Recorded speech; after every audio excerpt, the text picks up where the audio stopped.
Welcome to the Off Leash Podcast with Dr. Pete. I am Molly, and we are so glad that you joined us for today's show. Remember, we're never here to say what you want us to say. We are just here to be an advocate for you and your pet. Amen. So, we are excited to release, well, I'm going to actually let you do it. We're going to tell some very important information today about some peer-reviewed papers that just came out. Yeah, we've been working about 2.5 years, almost 3 years on a project right now. And I think before I talk any more about the project, I should tell you why I'm sitting in this chair today. A number of years ago, probably about 2015, one of our dogs got sick. Your brother's dog. Yep, Cookie. Cookie, yeah. Anyway, so she got sick, and we took her down there and did some blood work, and she had elevated liver enzymes, so we ultrasounded the liver and did a few things, and couldn't figure out what's going on, so then we biopsied her liver, and it turned out that she had copper storage disease, which means she had too much copper in her liver and had been there long enough that she got cirrhosis.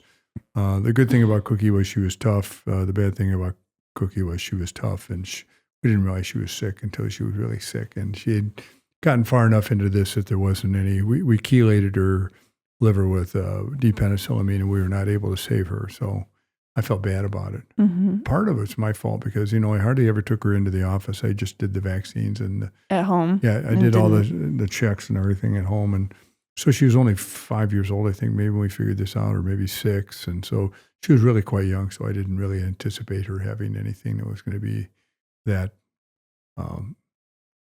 devastating. Yeah. Anyway, so then we, about time we started checking into this, we figured out, well, geez, come to find out there's a lot of people that are having this problem. And we kind of knew this because I'd been to a lecture that Sharon Center had given one time about this. And she says, yeah, they put too much copper in dog food, copper sulfate, proteinaceous copper, and we're pretty sure that this is the result of the dog food industry making a mistake, FDA making a mistake, AFCO, American Association of Feed Control Officers, making a mistake. So three entities in a row made a mistake. And, this is kind of like the Three Stooges all pointing to each other, whose fault was what, without anybody getting their eyes poked. And so it was the Three Stooges.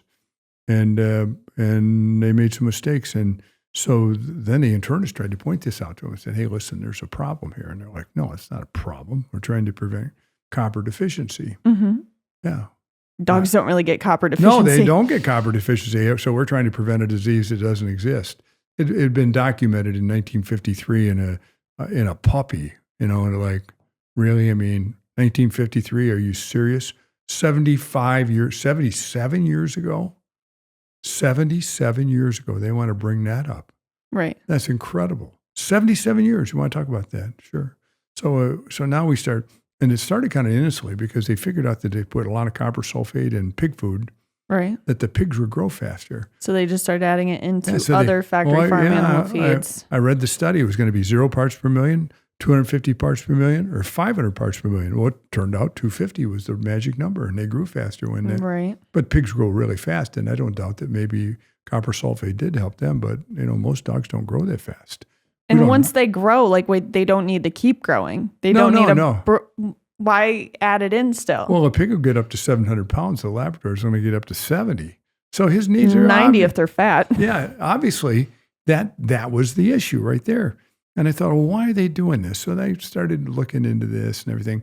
And believe it or not, I called the dog food company where the dog food was being made for Cookie, and I talked to them, and I got very popular diet, by the way. Yeah, very well known. Yeah, very well known.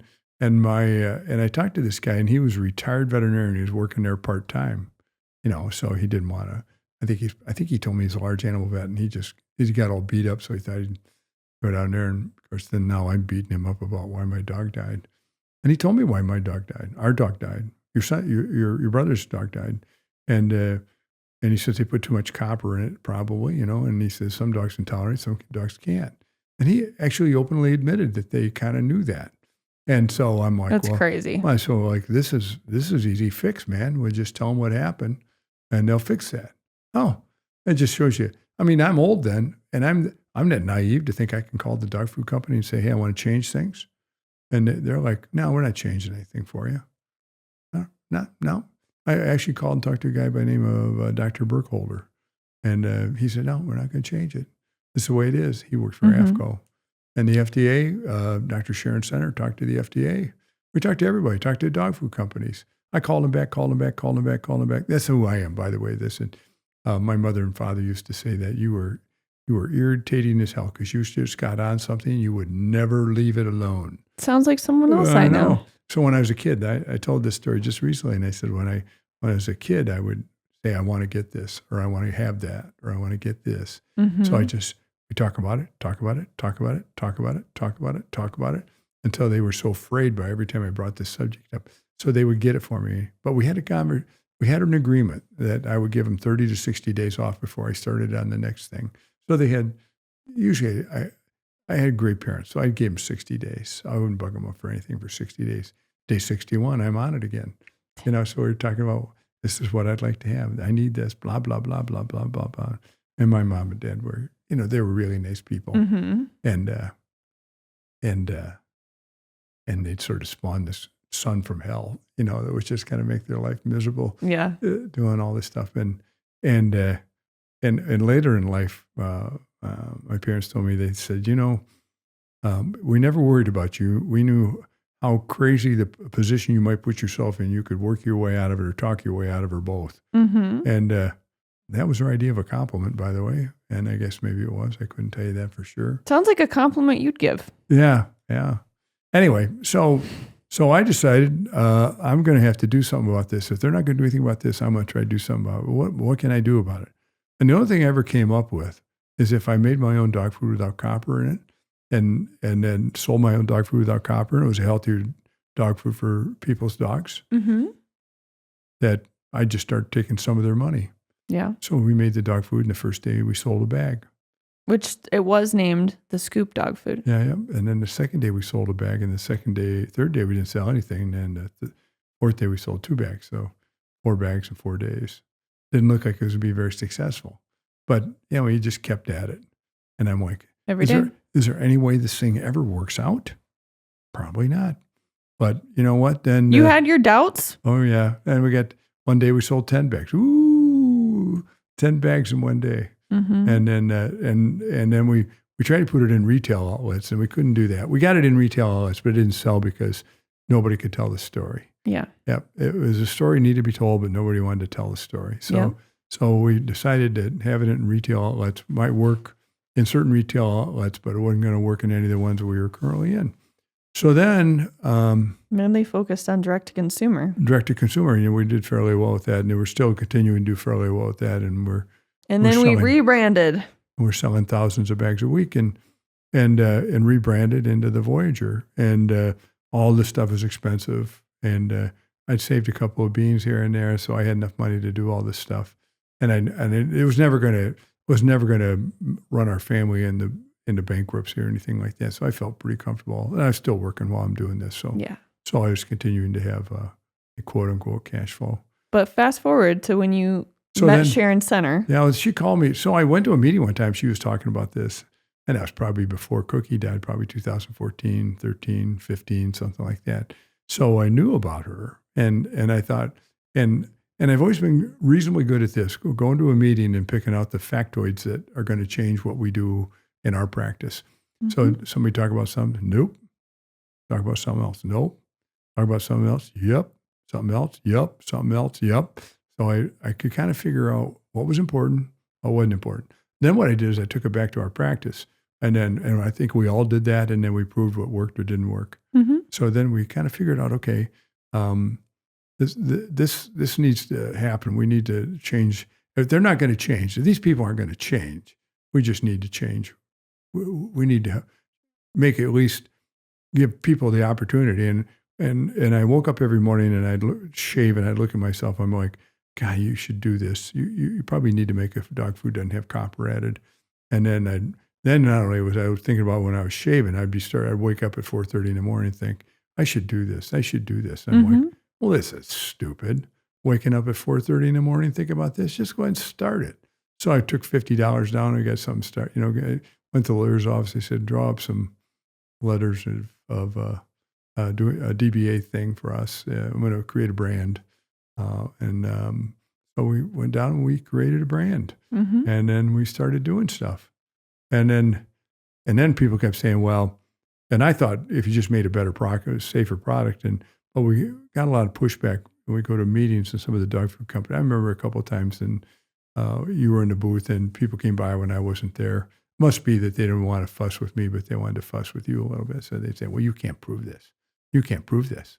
You can't prove this. Mm-hmm. So we said, well, maybe we can't, but maybe we can. And that's about the time Sharon Center called me. Mm-hmm. And she called me on the phone, and I happened to be at work, and I picked my cell phone up, which I hardly ever do at work. It was a number I didn't recognize. So I said, hello. And she introduced herself. My name's Sharon Center. Do you know who I am? I said, oh, yeah, you're the hotshot veterinarian from Cornell. I said, I've listened to some of your lectures and stuff. You are very smart, ma'am. And or doctor, I can't remember. I said, anyway, you're a very smart doctor. And she was a very smart doctor. Right. But then I had to be a smart ass myself. And I'm like, I'm Pete Van Vranken. Do you know who I am? And she goes, yeah, you're the guy who makes dog food without copper. And I said, yeah. So now we know each other. What's up? And then she said she just wanted to we just kind of shot the shit about it for a minute. And then we agreed to talk later sometime. Mm-hmm. And then we talked later sometime. And then finally she says, we have this group of veterinarians that are concerned about this. And would you mind sitting in on one of our Zoom calls? And so I sat in on the Zoom call. And I thought I was just going to listen to these people. I ended up being the one that did. Most of the talking. Yeah, probably too much of the talking, to be honest with you. But at least it gave them background on who we were as a company and everything. So then she and I decided to do this project together. And here's how the project worked. We were selling dog food in this community at such a clip that we were feeding a number of dogs in the community. So we decided that as the year went on, what I would do, my part of this investigation would be when we put dogs to sleep at the veterinary clinic, I would be involved in maybe asking them if I could borrow a little bit of their deceased dog's liver. Borrow, yes. And borrow normally intends in giving it back. Well, I think this is going to give back, at least to these dogs, to their legacy to a certain extent. I kind of learned to pick and choose who I could ask for pieces of liver and who I couldn't. And there were a lot of people who were respectful of our clinic and what we did. And I think I wouldn't ask for something if I didn't think I really needed it. So we got 104 dogs. And by the way, 2 of the dogs were our family dogs. We got these pieces of liver, and we sent them in, and we had them assayed for copper. And then I sent them to Sharon Center, and she fixated them and looked at the livers to see how much staining was in them. And she has a way to gauge that, with using a computer program and everything. So we worked at doing that. And yeah, I would send her, when I got to 25 dogs, I would take the livers in formalin and send them to her. And one day I thought, I had a family acquaintance that harvested coyotes from time to time where he lives so that they weren't so hard on the deer population. So we got a couple of coyotes, and we sent a couple of coyote livers in, but I didn't tell her they were coyotes. I just said they were. I gave them dog names, and then I told her, I said, these are these dogs, and I had to collect, when we did the study, I had to collect the dog food which these dogs were eating before they died. So didn't you just say non-AFCO diet? I just said, yeah, I said this. I characterized these 2 dogs as being dogs that were being fed a non-AFCO diet. So she's doing her thing, doing the histology, where usually they take slides of the liver and look at them and everything. And she'd done these 2 dogs. And she says, well, I got a question for you. And I said, what's that? She says, well, you have a dog here in fact, 2 dogs, she says, that have, I says, they're eating non-AFCO certified diets. And I said, well, she said, what in the hell is a non-AFCO certified diet? And I said, what's the dog's name? She says, Wiley. I said, oh, Wiley. I said, I remember that dog. She says, well, what was that dog? And I said, well, it was a coyote. And a coyote? And I thought, oh, she's going to be really mad. This is not going to be fun. I'm going to be working with somebody that hates my guts. That's happened before, by the way. And I can't imagine. Anyway, I thought, oh, I'm going to be working with somebody who's angry with me. And so then there was a little silence on the other end. And then, about 20 seconds later, she says, "You think you get more dogs named Wiley?" And I'm like, "Yeah, I think I get more dogs named Wiley." So over the course of around a year, we got 88 coyotes. And we compared them to the 104 dogs. Now it gave us dogs that weren't eating dog food and dogs that were eating dog food. Because genetically, how similar are they? Well, they can reproduce. There's a thing called a coy dog, and they can actually What? I didn't know that. Yeah, they can reproduce. So you can own like a coyote husky? I don't know. Yep. Coyote Labrador. Probably not a coyote wiener dog. Aw. Yeah, I think they eat wieners and their dogs. So yeah. So now we've got the coyotes and dogs. We can compare them. So we started to send those in to see what the comparison is. See how much copper was in the coyotes versus how much is in the dogs. It was a ton more in the dogs, 20 times more. Yeah, 25 times more a copper in the dog than there is in a coyote. Did any of the coyotes get copper storage disease? No. Yeah, although we had 2 or 3 coyotes. I was just talking to my friend the other day. In fact, this morning about coyotes, and we were talking, and he says, "Well, where would coyotes actually get into copper sulfate if they had some copper in themselves?" And I said, I think there's a few dogs in this thing. Most of these dogs came in the 50, 40, 30 range, something like that. I said, I think there's some coyotes that peruse golf courses and stuff, and they put copper sulfate in the ponds to keep the algae down at golf courses. They drink it. They drink it. That's exactly right. So that's where they're getting the copper. So there was a couple of coyotes that were 100 or a little over 100. I'll guarantee they were drinking copper. They're getting copper sulfate out of a pond. And have you seen the ponds before? Because they look really blue. Mm-hmm. Yeah. Another name for copper sulfate, by the way, is blue vitriol. Did you know that? No. Yeah. I kind of knew that, but I've seen it. Yeah. On labels. Yeah. Blue vitriol.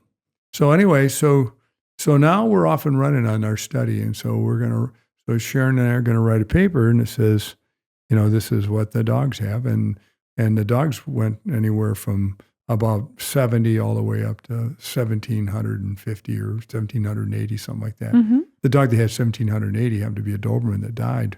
Oh, wow. But it was put to sleep. It was part of the study. And a lot of the other dogs were higher too. And so so that turns out when we looked at, and this is the results of the study, is that about 34% of the dogs had copper in their liver. And it would have been a higher number if all the Voyager dogs hadn't been included in that study. And it was like 13 Voyager dogs. So it would have been up around 40% if the Voyager dogs hadn't been in there. And the Voyager dogs are getting no copper added dog food. They are. And they didn't have any staining in them. None. Mm-hmm. Yep. There was one Voyager dog that was eating beef heart and oatmeal plus Voyager. That dog had quite a bit of copper in it because of the beef heart. Okay.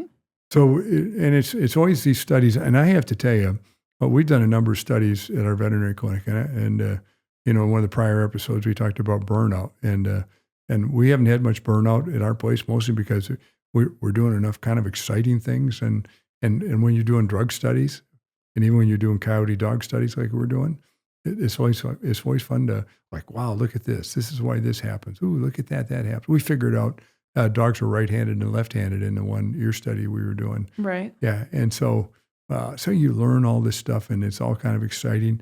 And then you like to share it with people, and most of the veterinarians, the clients are fairly accepting of what you believe, and then the veterinarians are like, "Hey, you're full of crap, dude." Mm-hmm. And I'm like, "Really? Am I full of crap again? How can I be full of crap all the time?" And it comes to find out we're not really full of crap very often when we teach ourselves all this stuff. And that's what we did on this study. We taught ourselves. So there's 3 studies, correct? Yeah, there's 3 studies. Let's break it down into each study. So the 3 studies are, the first study is dogs ate dog food with a lot of copper in it. Dogs ate dog food with medium amount of copper in it. And dogs ate dog food with no copper added into it. Okay, and then you dot graph them. Mm-hmm. Well, the ones that ate stuff with all the high stuff, that's the dog that died and all his friends up here. Mm-hmm. And then the dog in the middle had some dogs that were kind of high, but not real crazy high. Mm-hmm. Then the dogs in our study, all of them fell into the no discernible copper in the liver deal. Right. Yeah. So yeah, look at that. So now we've proved it. Scientific study.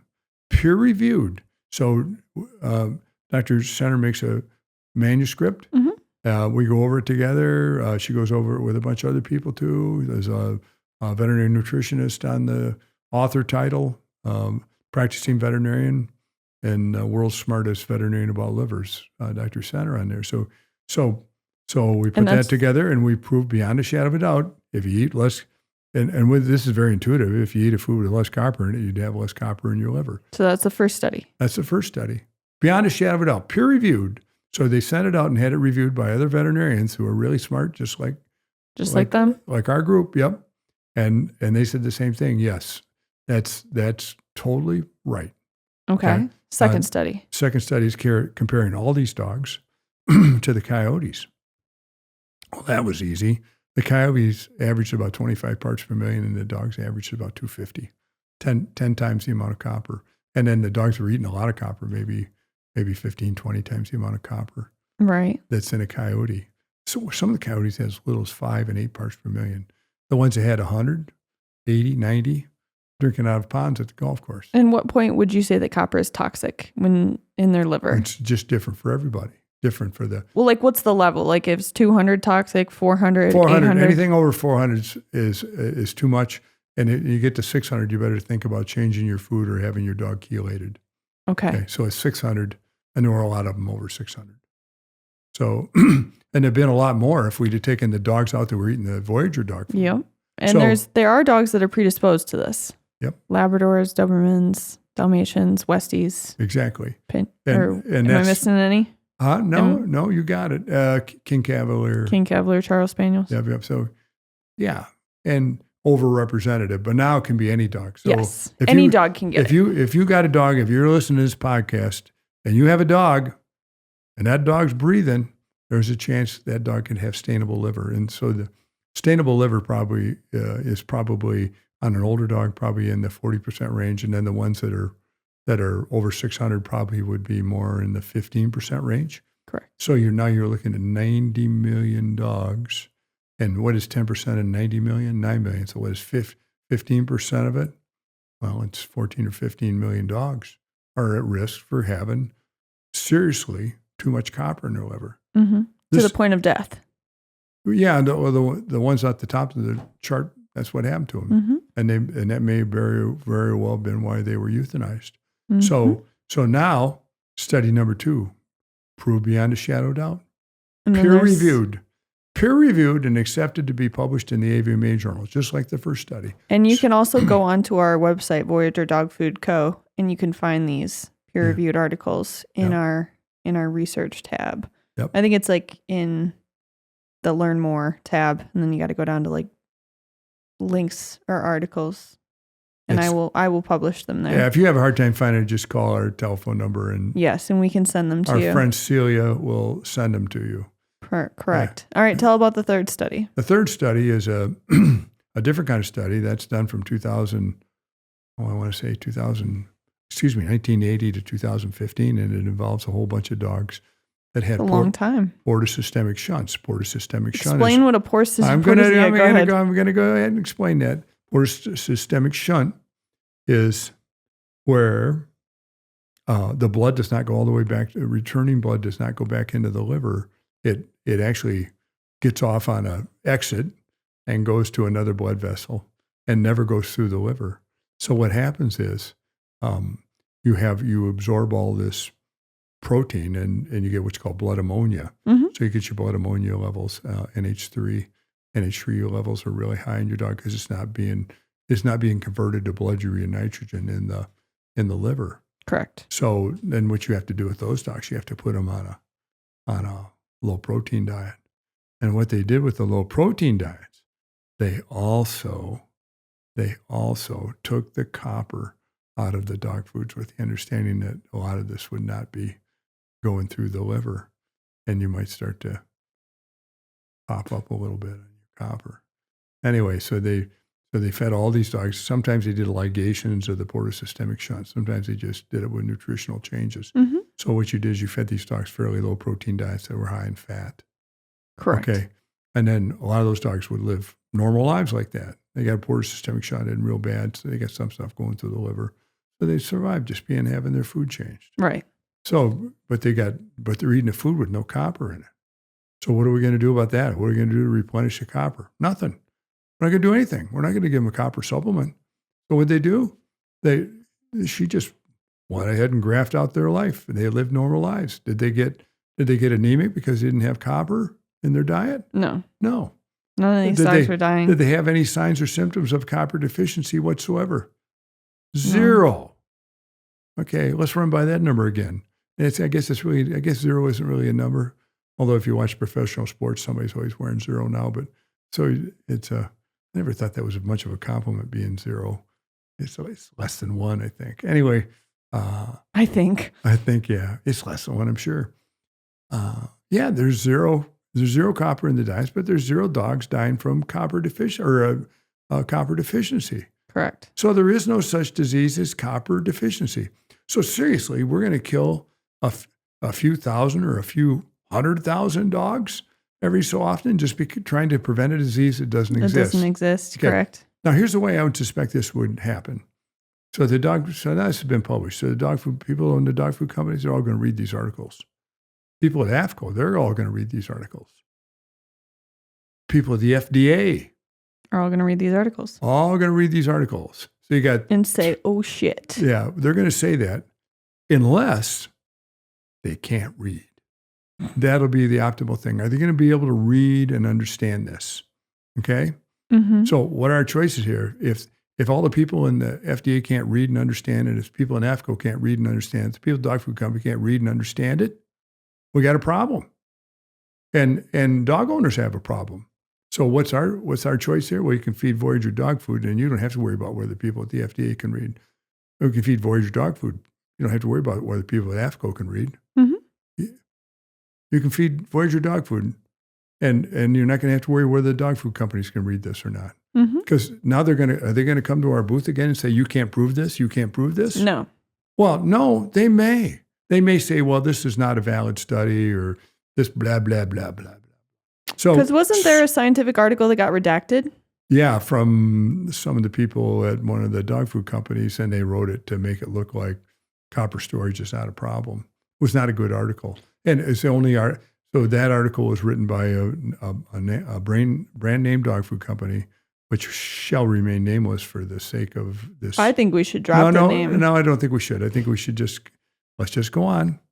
And it's the very first in the history of the AVMA Journal of 100 years. It's never had a redacted article. This article got redacted. By who? By veterinarians came. So all the internists and the smart veterinarians in the world called in and said, they called bullshit on this article. They said, who accepted this? Who accepted this? Well, who peer reviewed it? Well, I'll tell you who peer reviewed it. Well, I don't know who peer reviewed it, but I will tell you this much. And please don't say anything into this thing. But the same company advertises in the journal. So I can see kind of what happened. Listen, we'll I don't think the journal's at fault here, but I think in the end, they may have, the people in the advertising department or something. I don't know. I don't know what happened. I don't think the editor had a lot to do with this being accepted or not accepted, but I think some people internally made a mistake. But hey, God bless them. When everybody pointed out what the mistakes are, they redacted the article. Correct. So that's what it should have been done. They did what had to be done. They did what should have been done. And I don't even know the people who peer reviewed it probably knew who the company was because their name was on the manuscript. Correct. Yeah. And was it a big black eye for them? It was a black eye for sure. Probably in the academic world, probably the general veterinary practitioner doesn't know what happened here. But this did happen, and it was a problem. And I hope this draws attention to this, and I hope more veterinarians are able to diagnose copper storage disease, and either by biopsying or sometimes by the elimination of all the other causes that might be responsible for this. But nobody's going to call bullshit on us anymore. Okay. So that'll go away, and we'll keep doing what we're doing. Honestly, I really don't watch what other dog food companies do, and nor should you. But what we should do is we should just work for our owners, our dog owners, and their pets. That's what we're going to do. We're we're just going to look right straight forward and keep doing what we're doing. We're going to, am I going to spend a lot of time focusing on if somebody can't read? No. If they can't read, they can't read. But these studies that we did, especially Sharon Center, these are all buttoned up. So and we've established that there really isn't a copper deficiency problem in the United States for dogs. Right. And there's more of a toxic problem with copper. So, and by the way, they put copper sulfate and proteinaceous copper. And I didn't tell you this early in the study. They put that in because it's more bioavailable. It used to be cupric oxide, CuO2, copper oxide. And that was not particularly bioavailable. So we did not have an over representation of dogs having copper storage when it was copper oxide. But now it's in everything. It's not only in the dog food, it's in the ingredients. It's in the ingredient panel. The native ingredients of which dog foods are made, there's an overrepresentation of copper in those. So even if we got the copper sulfate, proteinaceous copper, we're still going to have some tox problems because it's in too many of the native ingredients. Correct. If you make a dog food treat out of beef liver, and by the way, it's hardly ever beef liver, it's cow liver, and there'll be a ton of copper in that. Mm-hmm. We think there's enough copper in some of the dog treats to create the disease all by itself without even having it added to dog food. That's crazy. That is crazy. So knowing that these 3 articles are out now. Yes, and by the way, the raw diets are the same way. Raw diets are. If you're using a lot of organ meat, you have some risk. So now that these 3 articles are out, and the veterinarians are going to be aware, hopefully, pet parents are going to be aware through the veterinarians. Hopefully, I mean, what is the outcome that you would like to see from this? Well, I think they're going to be watching what they're doing. I think there's a lot of people that are going to rethink how they've done things. And there's a lot of people just going to keep doing the same thing they've been doing because it's going to be expensive to change. Mm-hmm. But the people who are willing to spend the money and change are going to, the dogs are feeding. Listen, in our wildest dreams, we couldn't feed every dog in America. Not even close. Not even close. But you could change things to where the dogs who were eating certain dog foods were safer than the other dogs. Correct. So, is there anything that you'd like to? Oh, I'm really excited about this, and I'm really proud of the group that listen. I had help from veterinarians at our place, and Sharon Center had help from some of the veterinarians in Cornell, and a lot of people spent a lot of time and a lot of effort doing this. Correct. Sharon and I. So listen, when you write the articles, you have to you have to admit where you got funding from. Mm-hmm. It's Sharon Center. We had this conversation, and she thought it was funny at the time. And I said, well, we're going to have to admit we got our funding for this study. Where'd you get it from? She says, we didn't get any funding for this study. I said, well, it's government backed. And she says, we didn't get any government backed money to do this study. I said, listen, my dear, you used your Social Security money. I used my Social Security money. We used Social Security money to fund this study. And we laughed about it because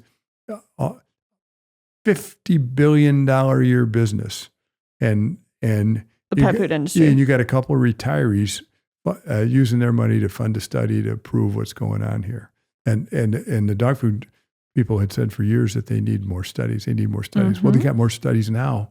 They got and I don't know whether they're going to choke on them or not, but they got 3 really good studies. Yes, and correct. And if somehow or another we can kind of fix some things here in the world for our canine friends, we're going to do it. We're happy about it.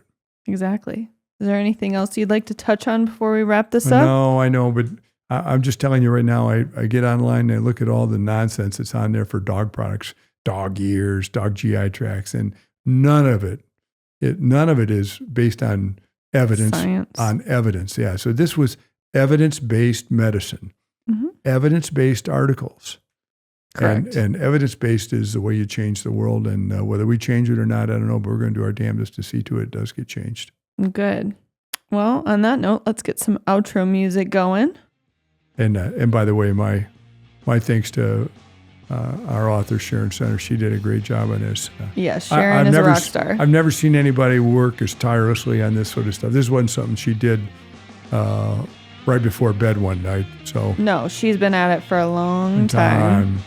Well, we sure appreciate you guys listening along with us today, and we've hoped that we've been able to share some groundbreaking information that will help you love your animals as much as they love you. Don't forget, treat the treatable, prevent the preventable, and we will catch you on the next one. Yep. See you later.